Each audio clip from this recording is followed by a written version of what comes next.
IT team. This company will get the HR team. We Yeah. had to be that glue to help hold things together. But during my time there, I realized this 9 to 5 thing, even though yes, it pays the bills, it helps. There's I'm nowhere near reaching what I want to actually get to, Mhm. because I at that time I was like, I want to leave something I want to leave a legacy. I want to build generational wealth. I want to build something for my next for the next generation. But I wasn't getting that. I wasn't getting there that at the 9 to 5. So I was like, I need to do something. Mm. And I, because of my skills of learning how to be administrative, of managing and producing, etc., I was like, I can at least try to put something together myself. You know. Yeah. Uh, uh, yeah. You can, and yeah. And I think that's the thing. The thing is that we tend to limit ourselves in what we can do. Mm. And for me, it just took learning about what was out there. Because like at this time, when I decided to actually take matters to my own hands and do some stuff, I'm what, I don't know how many years out of school. And so I'm looking now. I'm looking at all the stuff that's out there. I'm like, this is so easy. Like easy in regards to starting something. I Yeah. don't need $10,000 to start a business now. No. No, I agree with that. And so when I saw that, I was like, wow, because it blew my mind. Because at the back then, if you want to start a business, you need some place to be. You need a location. Uh, but now with how digital things are, if I want to start a clothing company, there's things like Printify, Printful. Yep. I could start something, sell merch like that, and don't even have to have a building. Yeah, no, no. Keep- I yeah, no, this is the thing. I agree with you 100%. It's very easy to start something these days. yes. The the problem, like this is where it comes into, because it's so easy, and like the capital cost to start anything for a Hmm. lot of things is zero. That means it's like entry for all, if you get what I mean. Yes. Yes. And then basically sort of fighting and getting out of the noise of the many. That's where Hmm. the sort of difficulty lies. And I think the staying power and the sort of commitment and discipline comes into like being able to go, okay, I'm starting this and I want to Yeah. get to here. Yeah. That- I might have to take a whole load of zigs and zags to get there, this is where I need to be, and maybe it's not the destination I picture at that present, like when I Hmm. get there, but it's Yes. like being able to be committed to do it, and like you know what I mean, yeah, print on demand. That's like get that right. That's great. Building the audience for your podcast. That's great. Building like a mailing list for people to get in Hmm. contact. That's great as well. But I don't think many people understand that side of it. They see the Yeah. final result from Yes. many people who have been successful, but they don't actually understand the actual process, what goes behind it.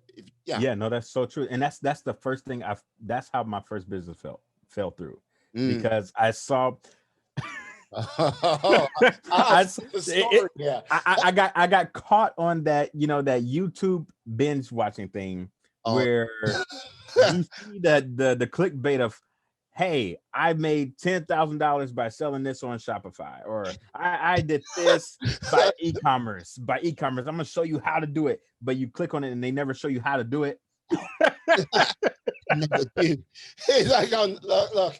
It's like, look. This is the thing. Yeah, I made $20,000 on like doing like Amazon selling. It's like, Yes, yeah. yes. But if you purchase my course, Exactly, exactly. And so I got into that. I didn't buy no courses. I'm very conservative with my money.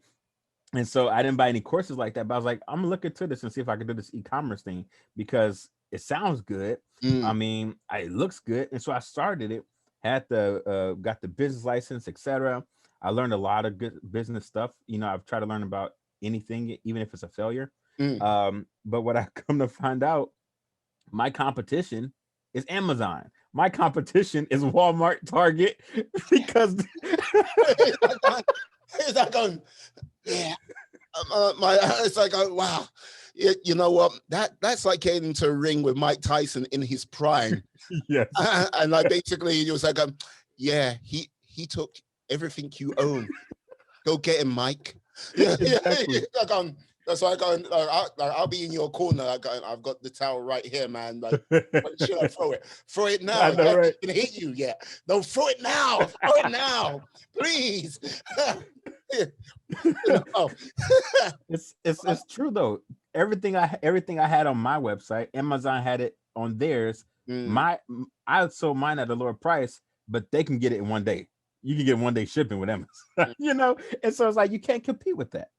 Yeah, I think it's a case of you like in that sort of situation, you've got to have something which is so kind of unique to yourself, or Yeah. like has to hit a special niche in such a way that you can sort of circumnavigate that sort of like the big players like your Amazons, Walmart, Exactly. or whoever that might be. So, like it's tricky by all means, but I'm still saying it's always worth going for it because you never Hmm. know. You never Yeah. know. You never know. Because you've like you say you've learned a lot from like, yeah, the failure of your e-commerce business, but it hasn't deterred you for starting something new, has it now? Yeah. No. And that's the thing. I had to go back to the drawing board of what of what business I would want to do, but also what, like you said, what's my niche. Mm, I that's when that's when I actually kind of honed in on like doing something specific for a specific people for a specific purpose. yeah. Um, and so I was like, what am I good at? What can, like, if I were to go in a room or be at a conference and I were to talk, what topic could I talk about that people will listen to? Mm, And for me, that's administration. yeah. I'm grateful for the 9 to 5 because I got to, learn about standard operating procedures. I got to learn about project management, um, and just being naturally administrative. That was like honing that skill more and more.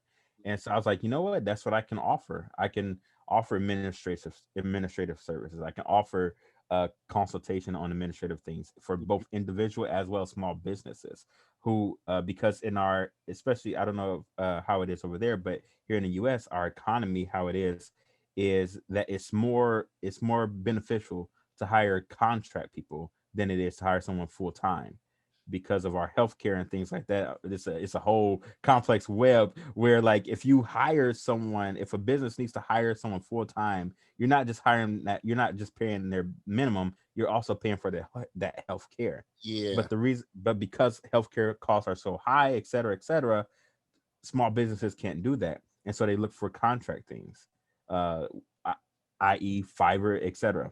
Mm, And so I was like, I think I can tap into that niche. I have experience. I'm very proficient with things. And the difference between something that I can offer my services on a contract basis where people don't have to always go online to find who they need, that person to do stuff for them, but yeah. they can just they already know, okay, I'm in contract with this person, this business, I'm gonna do that.